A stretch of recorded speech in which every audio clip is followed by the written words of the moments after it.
that make me anxious. No, I'm just kidding. They don't give me anxiety. Um, what was that? Brave heart or dragon heart? Here's more hearts, whether it's a dragon heart or a brave heart. Here's some more hearts for everybody. I love this. I love this new app thing. I mean, who doesn't want to be able to do this kind of magic? I've got some Hollywood Disney magic for you right here on the TikTok. Whoa, hearts. This is so manly. anyway, wouldn't want it to be some of that toxic masculinity or anything, but here we go. Here we go. So Bordeaux. I don't know how to say this. A Bordeaux. Maybe it is. Maybe it's not an Italian drink. Maybe it is a something else drink. So I don't know how to say that. But anyway, di Franco Agostinelli. We are reading from Voglia di Cucinare here. Voglia di Cucinare, which means love or want to cook. Want to cook. It's not love, but want to cook. Voglia is to want something. And cucinare is the art of cooking. I'm going to make up a word of cookery. I make up words a lot on this channel.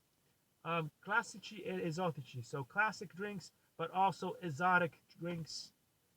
In collaboration between, I think, a Russian and an Italian company. Giunti Demetra. I think that's probably, I don't know.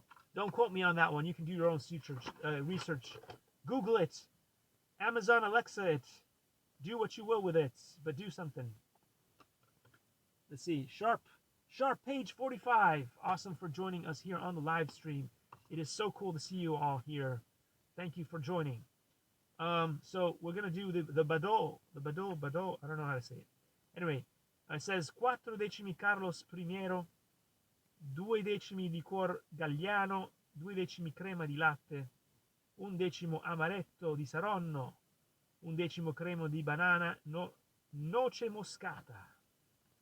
Lots of good things are going into this drink. Servire in una coppa da champagne spruzzando di noce moscata. Pretty cool, isn't it? I think it's pretty cool. The next one, I think, is the Bajondillo or Bajondillo. I don't know. I'm not, I don't really speak Spanish. I speak fluent Italian and speak fluent French and speak fluent English. My Spanish, people need to speak really slow for me to understand any Spanish. And so there we are. And from time to time, I can understand a couple of words of Japanese and Chinese.